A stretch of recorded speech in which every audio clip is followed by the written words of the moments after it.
I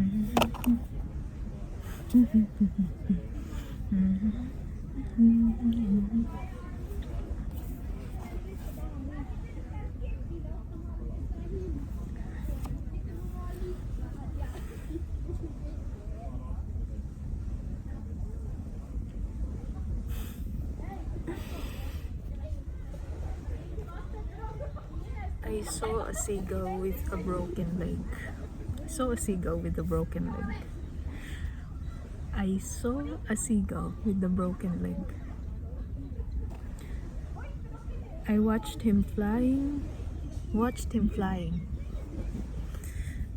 flying high, flying low, flying between the branches, over the tables, over the people. His leg looked like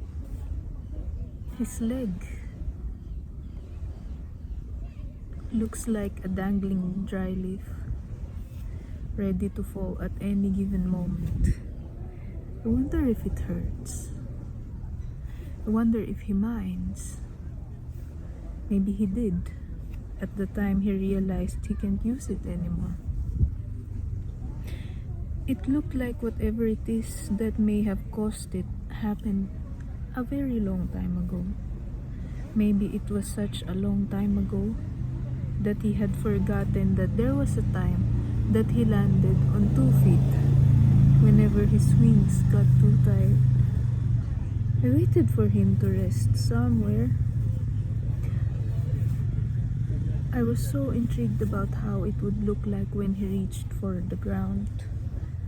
At some point, he did, and to my surprise, it didn't look any different from any other bird. He didn't wobble, he didn't tip on one side. His face remained upright, and his eyes, they were on the table where his next meal was.